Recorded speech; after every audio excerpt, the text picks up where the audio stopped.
नमस्कार, आदाब, सत श्री अकाल, गुड मॉर्निंग मेरे प्यारे साथियों। स्वागत है आप सभी लोगों का आपके अपने YouTube channel UP classes Prayagraj में। साथियों, जैसा कि आप सभी लोगों को पता है, आज हम सभी लोग पढ़ने वाले हैं प्रायद्वीपीय भारत अर्थात उस प्रायद्वीपीय भारत में प्रायद्वीप पठार को हम जानेंगे कि प्रायद्वीप पठार हमने कल का जो सेशन रखा था, यानी आज प्रायद्वीपीय पठार की दूसरी क्लास है। और ये जो पूरा का पूरा फाउंडेशन कोर्स चल रहा है उसका क्लास नंबर 16 है। ठीक है, उसका ये क्लास नंबर 16 है। सो होप कि आप सभी लोगों को यहाँ तक कोई दिक्कत नहीं होगी कि हम क्या पढ़ने वाले हैं, यह आपको मालूम होना चाहिए। ठीक है, तो प्रायद्वीपीय पठार के बारे में हमने डिस्कस किया था कल के सेशन में। इसमें हमने आपको ये बताया था कि एक्चुअल में पठार होते क्या हैं। जब हमको ये मालूम रहेगा कि हाँ, कोई चीज हम करने वाले हैं, वह चीज है क्या, तभी तो हम उस कार्य में हम अपने कदम को बढ़ाएंगे कि हाँ, ये कार्य हमें करना चाहिए। तो आप पहले जानिए कि पठार एक्चुअल क्या होते हैं। ठीक है, जब आप उसको जान जाएंगे तो ऑटोमेटिक आपके माइंड में सारी चीज क्लिक करेंगी, तो आपको पढ़ने में भी अच्छा लगेगा। ठीक है, पहले आप बेस अपना जरूर मजबूत किया करें। अगर आपका बेस मजबूत रहेगा तो कोई समस्या आपको नहीं आएगी। ठीक है, जैसा कि आपको मालूम होगा, हमारा नाम है साहिल शेख और मैं आपके इस चैनल पर उपस्थित हुआ हूँ कंप्लीट जीएस की तैयारी के साथ। मैथमेटिक्स की क्लास जल्द ही अपने इस चैनल पर चलने वाली है। ठीक है, और हमारा पूर्ण उद्देश्य होता है कि हम जो भी आप सभी लोगों को कंटेंट अवेलेबल कराएं वो थ्योरी के साथ अवेलेबल कराएं। हालांकि उसका थ्योरी में जब आपको पढ़ाऊंगा तो आपको सारी चीजें समझ में आएगी। जीएस के पार्ट को अगर मैं बात करूं तो हम कई पार्टों में डिवाइड किए हैं। जैसा कि वर्तमान में इंडियन ज्योग्राफी चल रहा है, इसके बाद जस्ट वर्ल्ड ज्योग्राफी आएगा, पॉलिटिक्स, इकोनॉमी, हिस्ट्री के तीनों part, ancient, medieval and modern.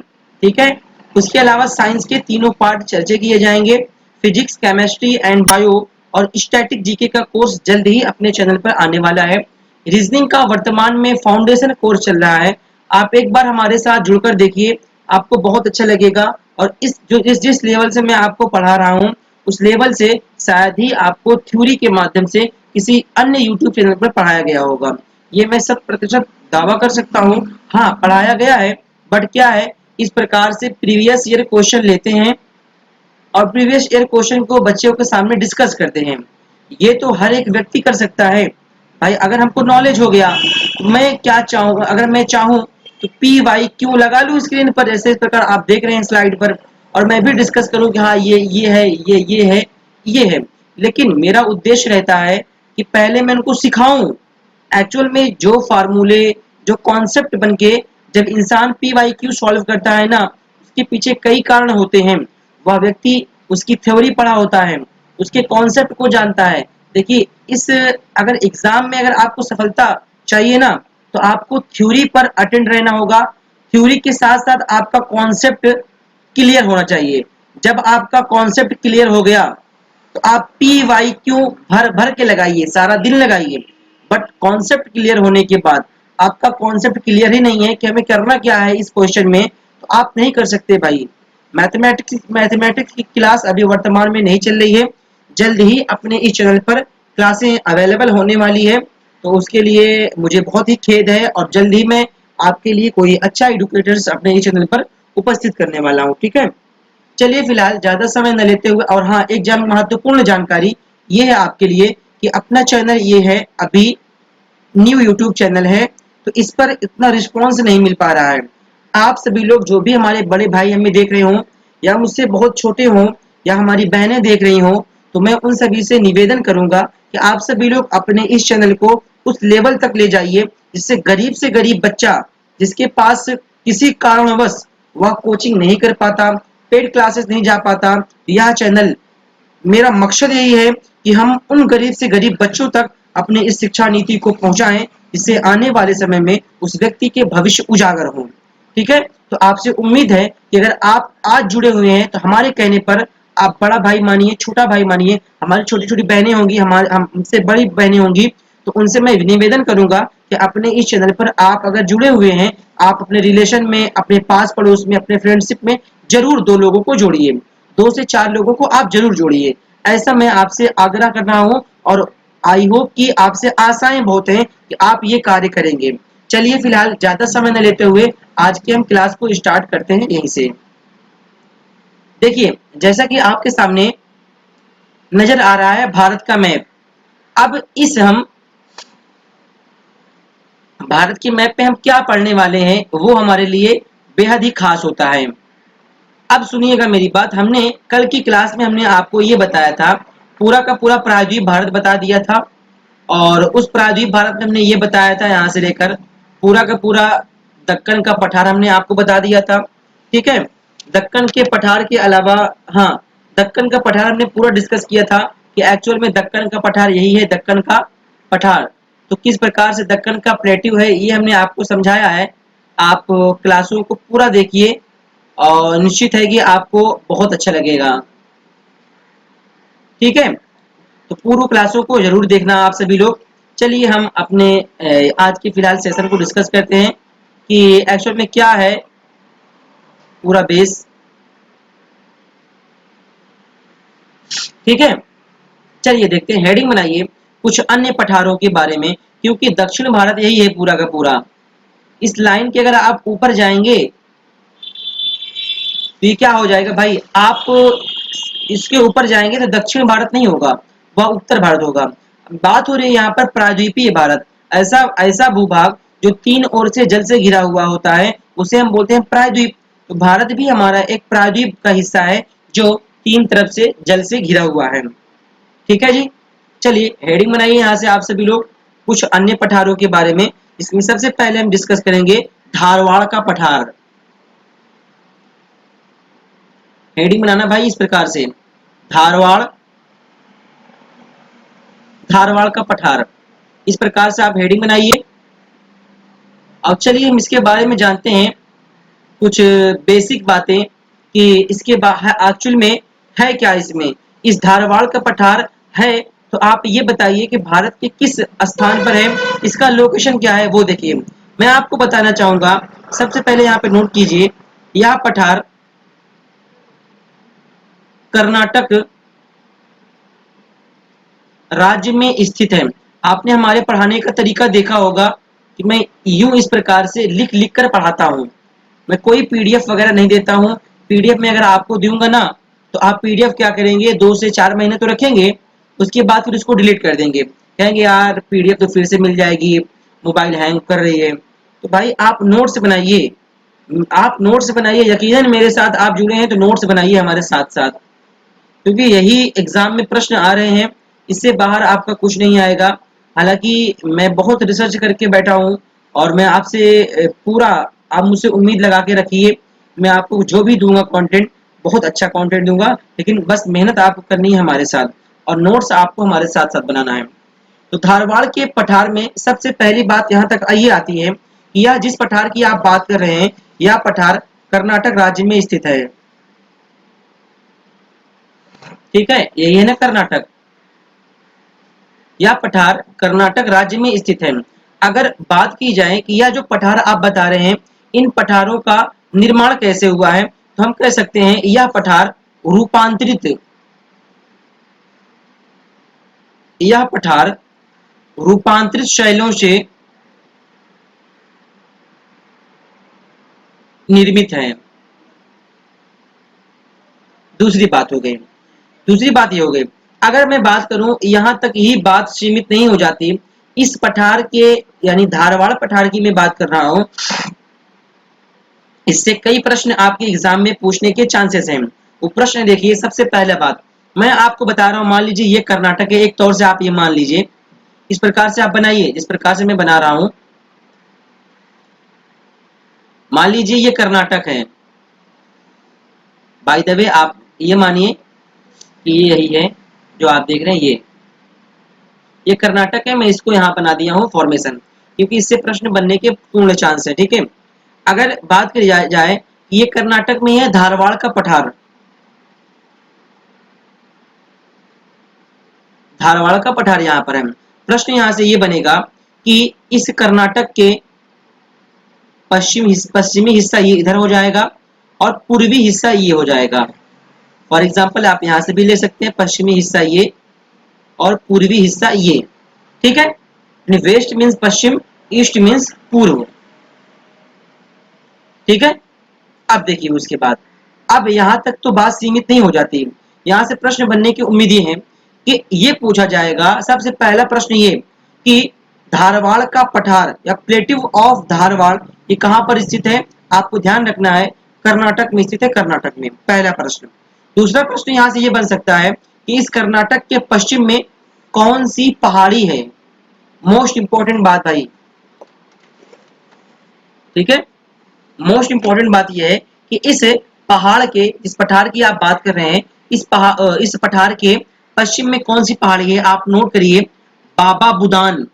बहुत इंपॉर्टेंट है, नोट कर लेना भाई इसको। इस कर्नाटक में स्थित धारवाड़ पठार के पश्चिम में बाबा बुदान,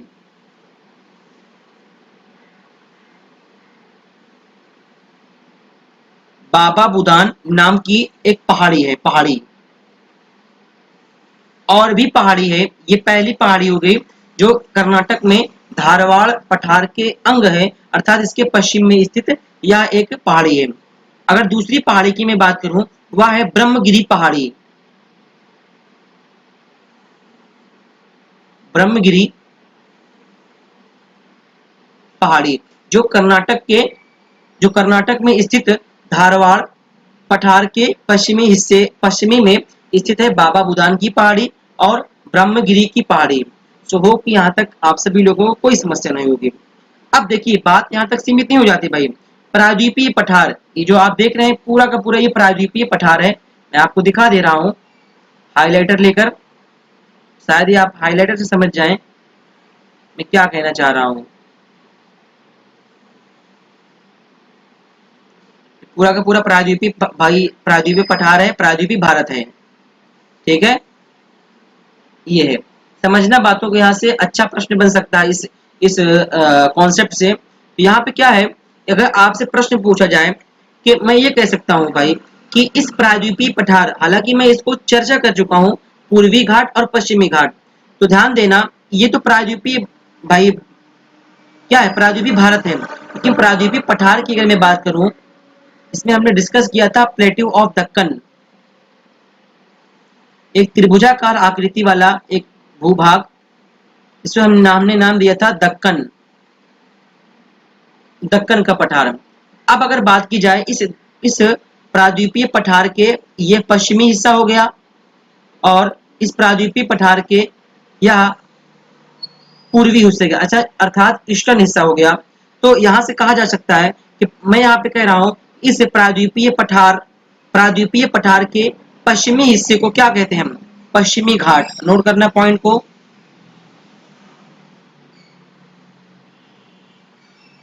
मान लीजिए ये तो है प्रायद्वीपीय पठार और ये है क्या, प्लेट्यू ऑफ दक्कन। इसके ये जो तट आप देख रहे हैं, ये वाला हिस्सा पूरा का पूरा क्या है, पश्चिमी घाट है, पश्चिमी घाट। अब इस प्लेट्यू ऑफ दक्कन अर्थात दक्कन के पठार के पूर्वी हिस्सा जो आप तट देख रहे हैं, तट, इसको हम नाम देंगे क्या, पूर्वी घाट, पूर्वी घाट। यहां से प्रश्न बन सकता है कि प्लेट्यू ऑफ दक्कन के पूर्व में कौन सा घाट है, पूर्वी घाट, पश्चिम में कौन सा घाट है, पश्चिमी घाट। सो होप कि यहाँ तक आप सभी लोगों को कोई समस्या नहीं हुई होगी। तो यहाँ तक आप सभी लोगों को धारवाड़ पठार के बारे में भी हमने समझाया और ये बताया हमने आपको कि दक्कन के पठार में कुछ ऐसी ऐसी बातें थी, धारवाड़ के प्लेट्यू से बनने वाले कुछ ऐसे प्रश्न, जिसमें हमने आपको बताया इसके पश्चिमी हिस्से में बाबा बुदान की पहाड़ी और दूसरे यानी दूसरी पहाड़ी एक और है ब्रह्मगिरी की पहाड़ी। इसको आप नोट पॉइंट बना लीजिए और हमारे नोट्स को आप इस प्रकार से क्रिएट करते हुए चलिए, ठीक है। चलिए यहाँ से मैं पूरा का पूरा कर रहा हूँ इरेज और मैं आपको यहाँ से समझाने का प्रयास करता हूँ। अब चलते हैं हम कुछ और भी पठार, हालांकि इतने पठार थोड़ी ना है, और भी पठार तो हैं। आपने दो पठार आपने बता चुके हैं और वो पठार क्या क्या, पहला पठार आपने ये बताया था कल दक्कन का पठार और दूसरा भी आपने बताया धारवाड़ का पठार, ठीक है। ये हमारा क्या हो गया, इसके नीचे वाला हिस्सा जो हो जाएगा वो प्रायद्वीपीय पठार पूरा का पूरा हो जाएगा, प्रायद्वीपीय भारत। प्रायद्वीपीय भारत के अंतर्गत ही सारे के सारे जो पठार स्थित हैं वह स्थित हैं। आप हेडिंग बना लीजिए, एक दूसरा पठार, मालवा का पठार।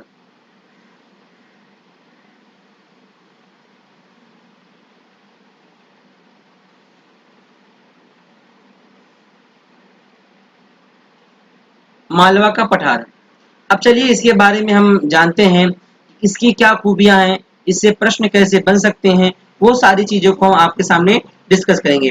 सबसे पहली बात तो यहाँ तक ये हो जाती है, या जिस पठार की आप बात कर रहे हैं, यह पठार भारत के मैप में आप दर्शाइए, तो मैं कह सकता हूँ यह पठार अरावली, अरावली माउंटेन हमने आपको बता के रखा है कि अरावली का विस्तार देखो, पहले विस्तार देखो। यहाँ से हमने आपको बताया था गुजरात से लेकर इसका विस्तार जो इस प्रकार से दिल्ली तक है। ये क्या हो जाएगा, अरावली पर्वत। यहाँ पे नोट कर लेना है यहाँ से इस प्रकार से, अरावली माउंटेन। पूरा इसका ज्यादा हिस्सा जो है, अधिकांश हिस्सा राजस्थान में पड़ता है, राजस्थान में। और यह फैला हुआ है गुजरात से लेकर दिल्ली तक, जिसमें अरावली पर्वत को दिल्ली में राशीना की पहाड़ी या दिल्ली की पहाड़ी के नाम से जाना भी जाता है। ठीक है, तो आप ये कह रहे हैं कि मालवा का पठार, तो हाँ बिल्कुल हम ये कह रहे हैं कि मालवा का पठार, जिस मालवा की पठार की आप बात कर रहे हैं, यह अरावली पर्वत से लेकर, अगर यहाँ पे है विंध्य पर्वत, अरावली पर्वत के बाद से लेकर यहाँ पर है विंध्य पर्वत। अब अरावली पर्वत से लेकर विंध्य पर्वत के बीच या इसके मध्य जो भी भूमि है, उस भूमि को हम कहते हैं मालवा का पठार। समझ गए आप बातों को। अब देखिए मालवा का पठार का विस्तार देखो, यहाँ से ये हमने ये बताया अरावली पर्वत से लेकर, ये है विंध्य पर्वत ना, इसका नाम नोट करिए सबसे पहले आप। विंध्य पर्वत कहाँ पर है, मध्य प्रदेश में। इसके मध्य जो भी भूमि है, इसको हम क्या नाम देंगे, मालवा का पठार। इस प्रकार से आपको भारत का मैप अगर न बना पा रहे हो ना, भारत का मैप का आप आपके मार्केट में आता होगा, 1 रुपए या 2 रुपए का मैप आता है एक, उसको लेइए और इस प्रकार से दर्शाइए। आप सारे कार्य को इस प्रकार से करेंगे तो अच्छा लगेगा, आप सब काम कर पाएंगे।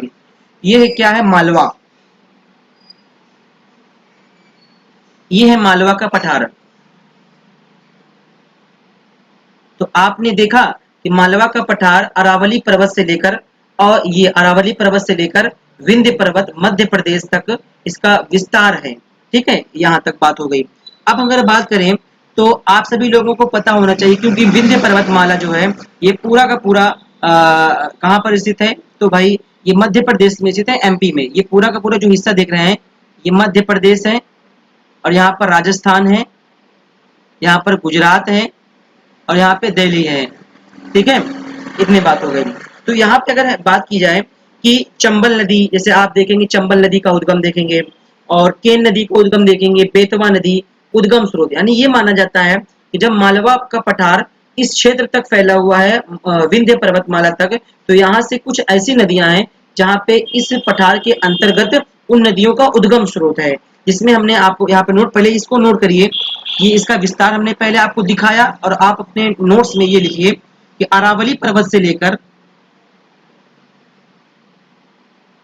अरावली पर्वत से लेकर विंध्य पर्वत, विंध्य पर्वत के बीच उच्च भूमि को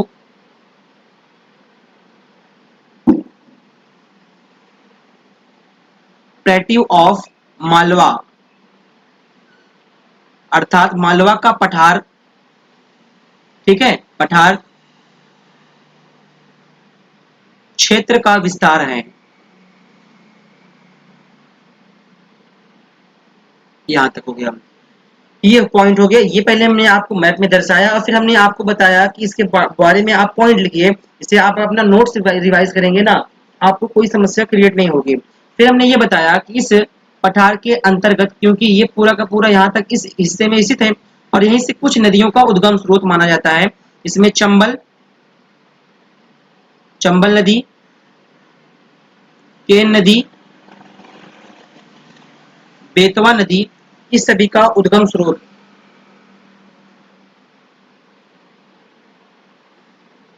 स्रोत है। उसके अलावा कुछ पॉइंट और हैं। यहाँ से कहा जा सकता है कि यह नदियाँ जो आपने बताया, चंबल नदी, केन नदी, बेतवा नदी, इसका उद्गम दिखाइए आप। भाई हमने आपको बताया इस यहीं पर इसी क्षेत्र में स्थित है। हालांकि आपको देखना है ना पूरा मैपिंग में, तो कल मैं आपको दिखाऊंगा, क्योंकि कल से आपका स्टार्ट हो रहा है ड्रेनेज सिस्टम, अपवाह तंत्र। इसमें हम आपको भारत की नदियों के बारे में इतना बढ़िया डिस्कस करेंगे कि आपके माइंड में सारे फीड हो जाएंगे। नदियां, अगर आपसे कोई नाम लेगा फला नदी, आपके माइंड में तुरंत जाएगा यह नदी है कहाँ पर है। इतना मैं आपको लोकेशन, इतना मैं आपको मैपिंग कराऊंगा, ठीक है। तो चंबल, केन, बेतवा, ये सभी नदी का उद्गम स्रोत यहाँ से माना जाता है। और ये कहा जा सकता है ये जो नदियां आपने बताया, यह एक ऐसी नदी है, ठीक है, जो बीहड़ खड्ड का निर्माण करती हैं। बीहड़ खड्ड का निर्माण करती हैं, ठीक है। तो यहाँ तक आप सभी लोगों को उम्मीद है कि कोई समस्या उत्पन्न नहीं हुई होगी। तो चलिए अब हम बढ़ते हैं अपने कुछ अगले पॉइंट में। आपने देख लिया मालवा का पठार, यहाँ तक कोई समस्या आपको नहीं होनी चाहिए, ठीक है। तो मैं यहाँ से इरेज करता हूँ अब पूरा का पूरा। हालांकि मैं पूरा इरेज नहीं करूंगा, थोड़ा सा इरेज करता हूँ मैं। चलिए पूरा इरेज कर देता हूँ, इससे आपको समस्या ना आए बस, और आई और क्या यार। चलिए हेडिंग बनाइए, एक दूसरा पठार नोट करिए, बुंदेलखंड।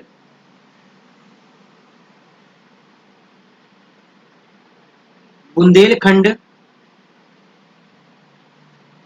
का पठार, हेडिंग बना लीजिए यूं इस प्रकार से। आइए जानते हैं पहले लोकेशन क्या है, बुंदेलखंड का पठार है कहाँ पर। अभी आपने बताया था मालवा, मालवा का पठार, और आपने मालवा का पठार बताया था खास कुछ यहाँ पर।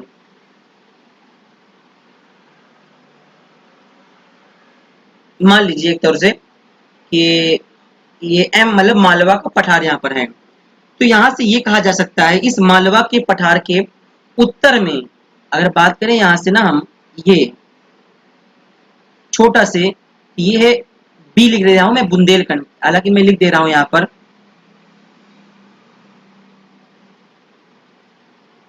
बुंदेलखंड का पठार, ठीक है। तो मालवा पठार के उत्तर में हुआ कि नहीं हुआ, तो यहाँ से नोट करिए आप सभी लोग, मालवा पठार के उत्तर में स्थित है, ठीक है। मालवा पठार के उत्तर में स्थित है। अब उसके बाद में बात करूं कि मालवा का पठार आपने बता तो दिया, तो मालवा के पठार बुंदेलखंड के पठार में तो स्थित है, ठीक है। लेकिन समस्या क्या है ना यहाँ से, कि जब इस मालवा के पठार,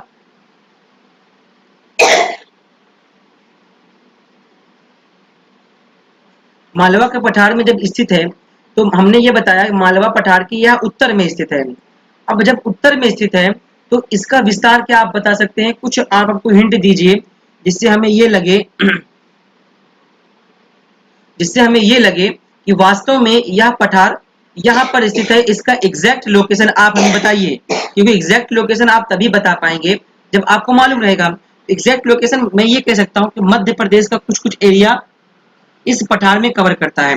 उसके अलावा उत्तर प्रदेश, ठीक है। तो इस एरिया में भाई मध्य प्रदेश तो यहाँ पर है पूरा का पूरा, और यहाँ से यूपी है। तो इतने क्षेत्रों में, यानी इन दो क्षेत्र में इसका विस्तार है। कुछ कुछ विस्तार इसका मध्य प्रदेश में है, कुछ विस्तार इसका यूपी में होगा, ठीक है। अगर बात की जाएगी यहाँ से कि यहाँ तक बात सीमित नहीं हो जाती, तो बात सीमित यहाँ हो जाती है कि मालवा से यमुना नदी तक इसका विस्तार है। अर्थात यहाँ पे जो मालवा का पठार आप देख रहे हैं, ठीक है, आप देखिए यहाँ से। अब अगर मैं आपको बताऊं तो मालवा से यमुना नदी तक, अर्थात अगर आप यमुना नदी देखेंगे ना, तो कहीं यहीं से लेकर यमुना नदी आती है। अर्थात यमुना नदी यमुनोत्री ग्लेशियर से निकलते हुए यूं इस प्रकार से आती है, और प्रयागराज एक स्थान है प्रयागराज में जहां से मैं बिलोंग करता हूं, वहां पर ये गंगा नदी से मिल जाते हैं। और गंगा नदी यहाँ से निकलती है, ये इस प्रकार से जाती है, और यहाँ पे दो धारा इसकी बढ़ जाती है और निकल जाए, और यहाँ पे इसका बेसिन हो जाता है, ठीक है। ये बात, ये अब यहाँ तक आता है, तो यहाँ से कह सकते हैं कि यह बुंदेलखंड का विस्तार मालवा से लेकर कहां तक है, यमुना नदी तक। यमुना नदी तक इसका विस्तार क्षेत्र है। और अगर बात यहां तक ये भी आ जाए कि यह जो बुंदेलखंड का पठार आप देख रहे हैं, इसका निर्माण कैसे हुआ है, तो ध्यान देना, नीस, नीस होता है नीस, नीस की चट्टान, इसका निर्माण नीस की चट्टान से हुआ है। इसका निर्माण नीस की चट्टान से हुआ, नीस, ठीक है, नीस की चट्टान से इसका निर्माण हुआ है। तो यहां तक आप सभी लोगों को कोई समस्या नहीं होनी चाहिए। अब चलिए हम यहाँ तक ये बात सीमित नहीं हो जाती, अब थोड़ा सा हम चलते हैं। एक्चुअली में मेरी थोड़ा सी तबीयत बहुत ज़्यादा डाउन चल रही है, जिस कारण से खांसी वगैरह बहुत ज़्यादा आ रहे हैं। तो मैं इसलिए कल की क्लास में मैं बहुत कम आपको पढ़ाया था, लगभग 36 मिनट ही मैं आपको पढ़ा पाया था। तो मैं आज कोशिश करूंगा कि आपको थोड़ा सा पूरा का पूरा मैं आज जो भी प्लेटिव वगैरह हैं उसको मैं पूरा का पूरा खत्म करूँ आज। और सबसे पहले यहाँ से हम देखते हैं, आइए यहाँ से हम देखते हैं, यहाँ पे हेडिंग बनाइए आप। अब हेडिंग बनाइएगा मेघालय का पठार। हेडिंग बनाना भाई, मेघालय का पठार। ये भी हेडिंग बनाइए क्योंकि ये भी एक पठार है। और मेघालय से आप नाम ही समझ गए होंगे कि भारत में एक मेघालय राज्य है, ठीक है। और उस मेघालय राज्य की बात करें अगर तो यहाँ पर है। क्या आप कहेंगे ये भी प्रायद्वीपीय भारत, ये भी प्रायद्वीपीय पठार का हिस्सा है? जी हाँ, ये भी प्रायद्वीपीय पठार का हिस्सा है, ठीक है जी। तो यहां से मैं कह सकता हूं ये है मेघालय का पठार, मेघालय का पठार। अब देखिए मेघालय की पठार की थोड़ा सा कुछ विशेषताएं हैं, उन विशेषताओं को बताइए। अगर बात की जाए यह विस्तार, यह मेघालय का विस्तार मेघालय से लेकर पूछा जाता है तो इसका असम तक इसका विस्तार है, ठीक है भाई, इसका असम तक। क्योंकि असम अगर आप देखेंगे यहाँ पे असम हो गया और यहाँ पे मेघालय हो गया, तो मेघालय से लेकर असम तक इसका विस्तार है। तो यहाँ से कहा जाता है ये हो गया मेघालय का पठार। अगर बात की यहाँ से बात ये की जाएगी कि क्या मेघालय का पठार प्रायद्वीपीय भारत का हिस्सा है? जी हाँ। तो यहाँ पे नोट करिएगा आप सभी लोग, यह पठार प्रायद्वीपीय भारत का अंग है। अर्थात यह पठार जो आप देख रहे हैं ये प्रायद्वीपीय भारत के अंतर आता है, ठीक है। यहां से ये प्रश्न अच्छा बन सकता है भाई, ये प्रश्न बन सकता है, ठीक है जी।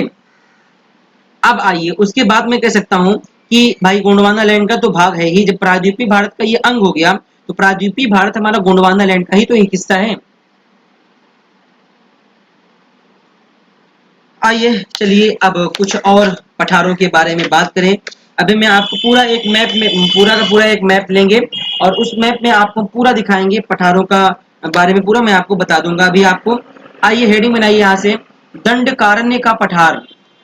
हेडिंग बनाइए आप सभी लोग, दंडकारण्य का पठार। इसके देखिए जो हमको चर्चा करने योग्य होगा डिटेल्स में उसको मैं चर्चा करूंगा। हेडिंग बना लीजिए यहाँ से, दंड दंडकारण्य पठार। इसके बारे में आप इतना ही जानिए कि यह पठार कहां पे स्थित है। दंडकारण्य पठार की अगर बात की जाए तो यह पठार, इसका विस्तार जो है छत्तीसगढ़ में है। अब छत्तीसगढ़ को आप देखेंगे तो यूं इस प्रकार से, कहीं इस प्रकार छत्तीसगढ़ है और इसी छत्तीसगढ़ में स्थित क्या है, क्या हो गया, दंडकारण्य का पठार। दंड कारण्य का पठार ये हो गया, ठीक है। ये छत्तीसगढ़ है, छत्तीसगढ़। तो इतना ध्यान रखिए, अगर आपसे प्रश्न पूछा जाएगा कि दंडकारण्य पठार कहाँ पे है, आपको ध्यान रखना है छत्तीसगढ़ में। चलिए हेडिंग बनाइए, एक और भी पठार है, ये लास्ट पठार है। हेडिंग बनाइएगा आप सभी लोग, बहुत समस्या हो रही है यार यहाँ, पता नहीं क्यों। हेडिंग बनाइएगा आप सभी लोग, छोटा नागपुर का पठार, प्लेट्यू ऑफ छोटा नागपुर, छोटा नागपुर का पठार। इसके बारे में कुछ चर्चा करने योग्य है तो मैं बताऊंगा, जो मुझे लगेगा कि हाँ इसके बारे में बताना है तो उसके बारे में मैं बताऊंगा, आप बेफिक्र रहिए। सबसे पहले हम जानते हैं इस जिस पठार की आप बात कर रहे हैं, इस पठार का विस्तार एरिया क्या है, कहाँ से लेकर कहाँ तक फैला हुआ है। तो मैं कह सकता हूँ ये एक ऐसी उच्च भूमि है भाई, पठार उच्च भूमि तो होती है, यह एक ऐसा उच्च भूमि है जिसका विस्तार वेस्ट बंगाल से लेकर झारखंड तक फैला हुआ है। ठीक है, झारखंड से लेकर, आप मानिए यहाँ से ये हो गया झारखंड, और ये पूरा का पूरा क्या है, वेस्ट बंगाल।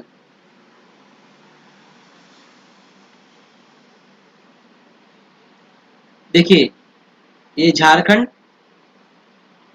और वेस्ट बंगाल, इस एरिया में क्या स्थित है, तो हम कह सकते हैं छोटा नागपुर का पठार। तो मैं यहाँ से पूरा का पूरा राउंड बना दे रहा हूँ यहाँ से, जिससे आपको समस्या ना आए। इसी क्षेत्र में, इसी एरिया में क्या स्थित है, छोटा नागपुर का पठार। हालांकि ये जो लोकेशन में दिखा रहा हूँ आप इस प्रकार से देखिए, अगर मैं आपको का एग्जैक्ट मैप देता ना, थोड़ा सा हट के, ये मत सोचिए कि आप यहाँ पे ये क्यों ले जा रहे हैं इस प्रकार से, एग्जैक्ट भाई एग्जैक्ट नहीं है ना, मैं आपको ये बता रहा हूँ कि इसका इस विस्तार इन इन क्षेत्रों में है। मैं किसी दिन आपको मैप लाऊंगा उसमें, हालांकि मैं एक दिन अलग से सेशन लूंगा कि एक्चुअल में पठार होते क्या हैं। हालांकि आप फाउंडेशन कोर्स पढ़ रहे हैं तो आपको मालूम है, लेकिन कुछ ऐसे भी होते हैं विद्वान तो ये चाहते हैं कि आप मुझे डायरेक्टली बता दीजिए, कोई अलग से सेशन लीजिए और समझाइए कि पठार क्या होता है। ठीक है, समझा देंगे, कोई दिक्कत नहीं होगी। तो यहाँ से मैं कह सकता हूँ इसका विस्तार झारखंड से लेकर कहाँ तक है, ये तो वेस्ट बंगाल अर्थात पश्चिम बंगाल तक इसका विस्तार है। ठीक है, अगर बात करें, हाँ अगर बात करें हम कि जो छोटा नागपुर का पठार देख रहे हैं, तो एक गंगा की सहायक नदी है सोन। अगर आप देखेंगे गंगा की सहायक नदी है सोन, तो सोन नदी निकलती है इसी इसी इसी स्थान से निकलती है सोन नदी, इतना ध्यान रखिएगा। और इस दंड सॉरी हमने जो बताया आपको छोटा नागपुर का पठार, इसी पठार के अंतर्गत एक चोटी आती है और उस चोटी का नाम है राजमहल की चोटी या राजमहल की पहाड़ी, राजमहल की पहाड़ी। तो उम्मीद है कि आप सभी लोगों को यहाँ तक कोई समस्या नहीं हुई होगी। ठीक है, तो अभी हमने आपको कुछ दिन पहले भारत के दर्रों के बारे में ये बताया था कि दर्रे वही होते हैं जहाँ पर पर्वत होंगे। तो यहाँ पर आप सभी लोगों को कुछ पर्वत दिखे हैं, तो हम आपको यहाँ पे पूरा का पूरा यहाँ से इरेज करते हैं। हालांकि पठार तो यहाँ से समाप्त हो जाते हैं। ठीक है, पठार यहाँ से समाप्त होते हैं, लेकिन दर्रा हमने आपको उत्तर भारत के बताया था। तो कुछ मैं पॉइंट्स यहाँ से ऐड करना चाहूंगा और वो आप सभी लोग बना लीजिए। यहाँ पे आइए, मैं ये आप सभी लोग देख रहे हैं भारत का मैप और प्रायद्वीपीय भारत की बात कर रहे हैं, तो प्रायद्वीपीय भारत में कुछ स्थित दर्रे भी देख लीजिए यहाँ से, क्योंकि हमने उत्तर भारत में स्थित सारे दर्रों को बताया था। यहाँ पे लिख लीजिए दक्षिण भारत में या प्रायद्वीपीय भारत में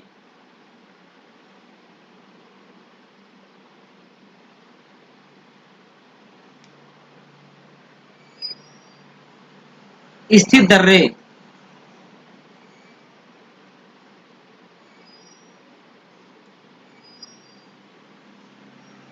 प्रायद्वीपीय भारत में स्थित दर्रे। हालांकि दो चार दर्रे हैं जो मैं ना चाहते हुए भी नहीं छोड़ रहा हूँ। हालांकि अगर बता दूं, हो सकता है एग्जाम में टकरा गया आपके, तो मैं बताऊंगा भाई जरूर। तो दो दर्रों के मैं आपको बताऊंगा, एक महाराष्ट्र में है, महाराष्ट्र में दो दर्रों को मैं आपको बताऊंगा। ठीक है, उसके बाद एक दर्रा और है जो कहा जा सकता है ये, ठीक है, हाँ केरल में आ जाइए, केरल में, ये है केरल, ये, तो इसमें दो दर्रे स्थित हैं। उन दो दर्रों का नाम बेहद इंपॉर्टेंट है और आप नोट कर लीजिए भाई, हम तो यही कहेंगे आप नोट कर लीजिए। पहला दर्रा जो है ये थाल घाट, थाल घाट दर्रा कहां पर है, आपको याद रखना है महाराष्ट्र में। एक दर्रा और है, वो भी महाराष्ट्र में ही है, उस दर्रे का नाम है भोर घाट।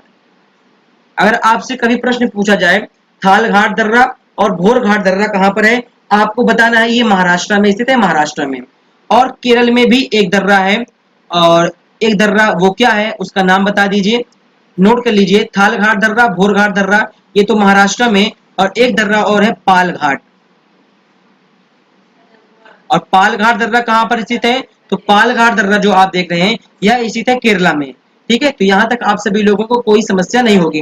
हालांकि दर्रे क्यों होते हैं भाई, भाई एक ऐसा पहाड़ जिसके मध्य हमें आने जाने की रास्ता मिले, साफ शब्दों में मैं बता रहा हूँ, उसी को हम दर्रा बोलते हैं। अब दर्रा जब पहाड़ों के माध्यम से जाएंगे, आप कहीं प्रवेश करेंगे, इसका साफ अर्थ ये होता है कि आप जब कहीं प्रवेश करेंगे तो कहीं ना कहीं एक स्थान से दूसरे स्थान तक जाएंगे आप। ठीक है, तो अब अगर बात करें हम, तो यहाँ पे आप हेडिंग बनाइए पाल घाट दर्रा, सबसे पहले थाल घाट। सबसे पहले आप नोट करिए, हाँ, थाल घाट दर्रा नोट कीजिए आप सभी लोग कि इसकी विशेषता क्या है, इस दर्रे के माध्यम से हम कहाँ कहाँ जा सकते हैं। थाल घाट दर्रा हेडिंग बनाइए इस प्रकार से।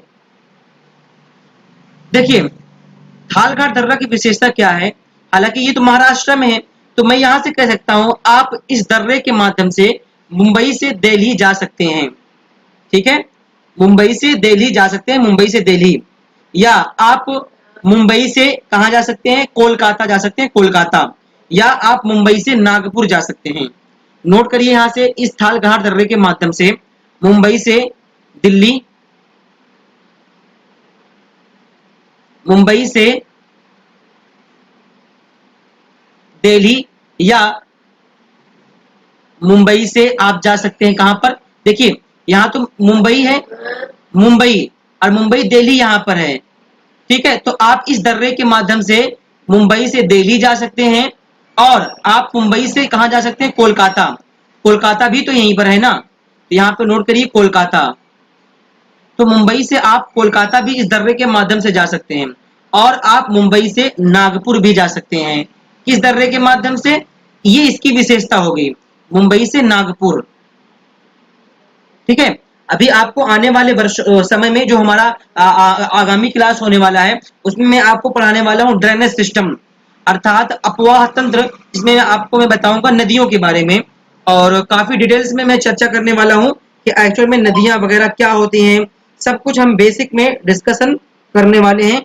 आपके इस चैनल पर आप उपस्थित रहिए, बहुत ही बेसिक में आपको सारी चीजें अवेलेबल हो जाएंगी। ठीक है, चलिए देखते हैं थाल घाट दर्रा की विशेषता तो होगी।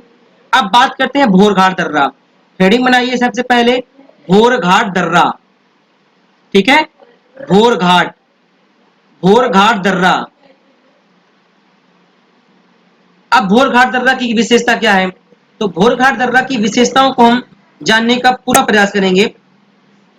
ठीक है, आइए देखते हैं भोर घाट दर्रा से आप कहां कहां जा सकते हैं। भाई विशेषता तो यही होगी, आप एक दर्रा होगा उस दर्रे के माध्यम से कहां कहां जा सकते हैं। पहला एग्जाम्पल कि आप, क्योंकि ये दर्रा महाराष्ट्र में स्थित है, तो महाराष्ट्र मुंबई पूरा एरिया कवर करता है, हालांकि महाराष्ट्र की जो कैपिटल है मुंबई ही है। तो यहाँ पे कहा जा सकता है कि आप इस दर्रे के माध्यम से मुंबई से पुणे जा सकते हैं, पुणे। ठीक है, और भी हम कह सकते हैं इस दर्रे के माध्यम से आप मुंबई से चेन्नई जा सकते हैं, चेन्नई। ये मान लीजिए मुंबई से आप कहां जा सकते हैं भाई, चेन्नई। देखिए यहां से ये हो गया मुंबई से चेन्नई, आप आराम से जा सकते हैं इस दर्रे के माध्यम से। उसके अलावा अब चलते हैं यहाँ तक, तो आप सभी लोगों को कुछ दर्रा था वो मैंने आपको बताया। ठीक है, हालांकि यहाँ तक आप सभी लोगों को कोई समस्या नहीं होनी चाहिए। अब यहाँ से कुछ पॉइंट्स और भी बनते हैं, हालांकि फाउंडेशन कोर्स है पूरा, मैं आपको कंप्लीट करवाते चलूंगा। यहाँ से पूरा का पूरा मैं इरेज करता हूँ, कुछ दर्रे बचे थे, हालांकि मैं दर्रा करवा चुका था लेकिन कुछ दर्रे बचे थे जिसको बताना हमारे उद्देश्य था। हालांकि ना बताता तो आप जान भी ना पाते, लेकिन मैं बता दिया हूँ, तो मैं पूरी सच्चाई के साथ आपको पढ़ाने का प्रयास कर रहा हूँ। आइए देखिए, कुछ हमारे भारत के तट हैं, तट, और वो तट कहां से कहां तक है वो देखिए। सबसे पहले क्या तट यही है? क्या कोस्ट यही है? जी हाँ, यहीं से यहीं तक लेकर भारत के तट हैं। और मैं क्या कह रहा हूं, जहां तक मैंने आपको हाईलाइट करके बताया, हमने ये बताया यहां से यहां तक लेकर तट हैं। और भारत के इस तट पर 9 राज्य स्थित हैं। और उन 9 राज्यों को आप देखिए। पहला राज्य यहां से हम दिखाते हैं आपको, गुजरात, क्योंकि गुजरात भी एक तटीय है, तटीय क्षेत्र है, तटीय राज्य है गुजरात। दूसरा यहाँ पे है महाराष्ट्र। तीसरा अगर आप देखेंगे यहीं पर गोवा है, गोवा। ठीक है। उसके बाद यहाँ पर कर्नाटक। उसके बाद है केरल। उसके बाद यहाँ पर है तमिलनाडु। ये इस स्थान पर है तमिलनाडु।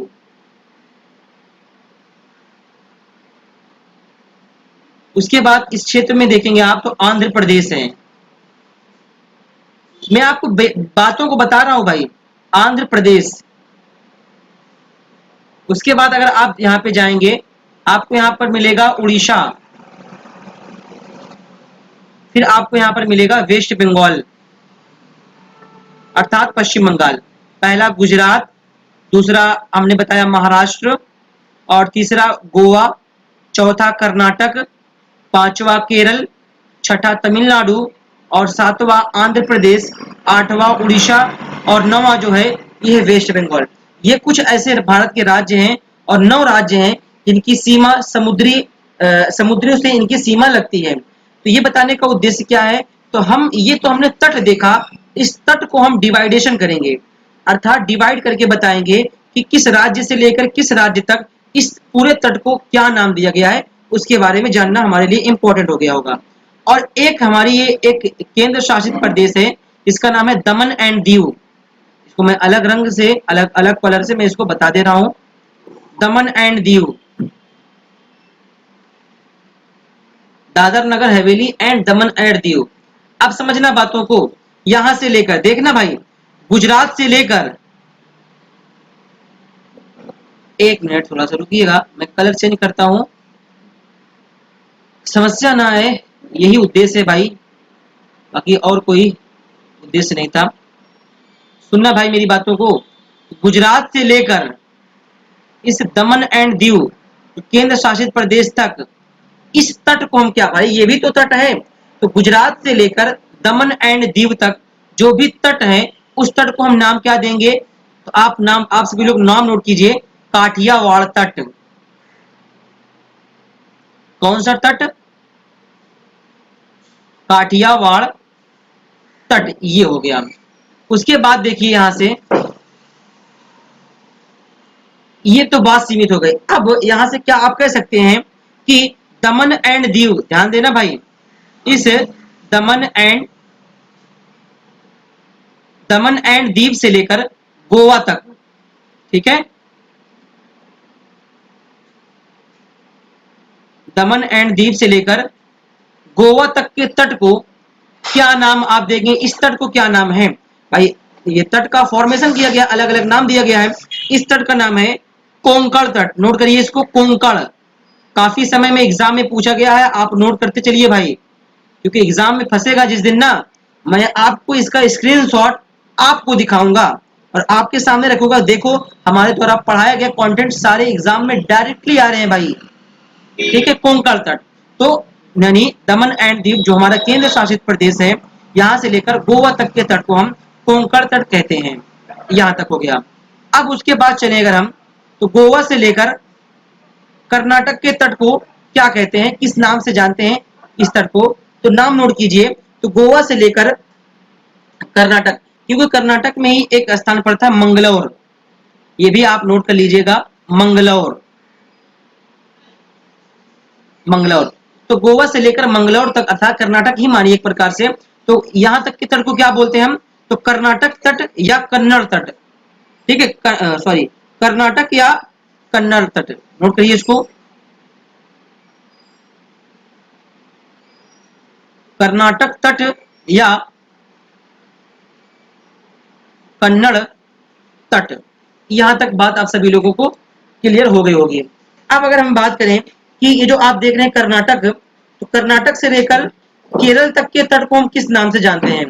तो यहाँ से देखिए, कर्नाटक से लेकर केरल तक के तट को हम जानते हैं मालाबार। अर्थात कहने का शब्द ये है कि यहाँ से लेकर यहाँ तक जो तट आप देख रहे हैं, इस तट को अलग अलग नाम में इसका फॉर्मेशन किया गया है और अलग अलग तरीके से इसका नाम रखा गया है। तो यहाँ से लेकर यहाँ तक के तट को हम जानते हैं मालाबार तट। मालाबार तट, ठीक है, ये बात हो गई। अब इधर भी तो तट है, हाँ जी इधर भी तो तट है, हम आपको दिखा रहे हैं ना इधर तट। तो अब बात यहाँ तक सीमित नहीं हो जाती भाई। अब अगर बात की जाए तो हम कह सकते हैं कि आंध्र प्रदेश से लेकर तमिलनाडु तक के क्षेत्र को,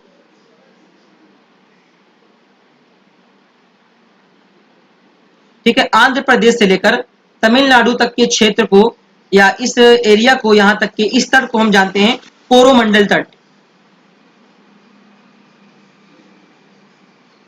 कोरोमंडल तट।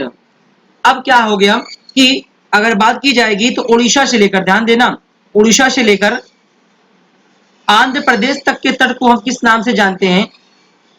नाम नोट कीजिए यहां पर, उत्कल या उत्तरी सरकार तट। उत्कल या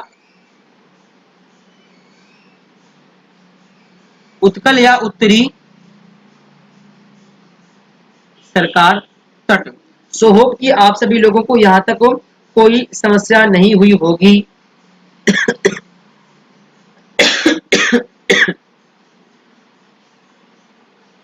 तो फिलहाल आज तक के हम अपने इस सेशन को यहीं तक रखेंगे और मिलेंगे हम आपको आगामी क्लास में। क्लास एंड करने से पहले आप सभी लोगों को एक सूचना, जो आप सभी लोगों को ये काम करना है।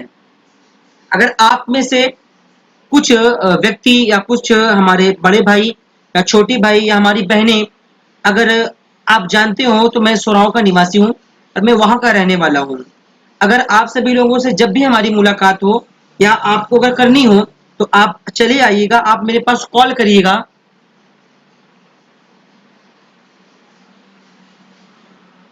तो मैं आपको कुछ प्रचार प्रसार करने के लिए कुछ मैं आपको कार्ड दूंगा। कार्ड मैं आपको कार्ड दिखा दे रहा हूं,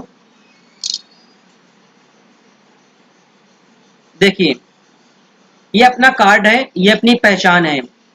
हम पूरे क्षेत्र में इस कार्ड को फैलाना चाहते हैं। अगर आप हमारा समर्थन करना चाहते हैं तो आप हमसे मुलाकात करिएगा, मिलिएगा, हम आपको ये कार्ड देंगे और इस कार्ड को आपको पूरे क्षेत्रों में फैलाना है।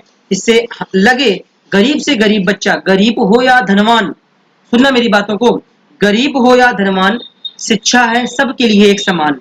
तो आप सभी लोग मिलिए और इस कार्ड को लीजिए और फैलाइए अपने क्षेत्रों में कि हाँ कोई कोचिंग है, कोई संस्थान है जो फ्री एजुकेशन दी जा रही है और एक अच्छे कंटेंट के साथ। और एक निवेदन मैं आपसे और करूंगा, क्योंकि अपना चैनल एक नया है तो आप अपने चैनल पर लगभग 500 से 1000 सब्सक्राइबर्स करवाना, ये आपकी जिम्मेदारी बनती है, आपका नैतिक कर्तव्य है, नैतिक जिम्मेदारी है हमारे प्रति। मैं अपना नैतिक जिम्मेदारी को पूर्ण रूप से कर रहा हूं, आपकी नैतिक जिम्मेदारी है। अगर आप हमारे चैनल से जुड़े हुए हैं, हमारी छोटी छोटी बहनें होंगी, बड़ी बहनें होंगी, बड़े भाई होंगे, छोटे भाई होंगे और कुछ हमारे सर भी हैं सपोर्ट में लगे हुए हैं हमारे, तो उन सभी से मैं निवेदन करूंगा आप अपने चैनल का पूर्ण सहयोग करें। आप जुड़े हैं, 2 लोगों को आप अपने जोड़िए, क्योंकि हर एक व्यक्ति का रिलेशन में, फ्रेंडशिप में 2 से 4 लोग तो जरूर होते हैं जुड़ने वाले। आप बताइए, माउथ टू माउथ बताइए कि हाँ कोई चैनल है तो free foundation course with hand notes के साथ पढ़ाया जा रहा है। आप सभी लोग ज्यादा से ज्यादा सपोर्ट करिए, समर्थन करिए। देखिए आने वाले समय में जब आपके इस चैनल पर लाइव सेशन होंगे, आपको बहुत अच्छा लगेगा। आप अपने डाउट को क्लियर कर नहीं पा रहे हैं, रिकॉर्ड सारी की सारी सेशन रिकॉर्ड चल रही है, तो आप सभी लोग करिए भाई। तो मिलते हैं हम आपको आगामी क्लास में। आज के लिए फिलहाल इतना ही। That's all, thank you very much, all the best. जय हिंद, जय भारत साथियों, पढ़ते रहिए, पढ़ते रहिए।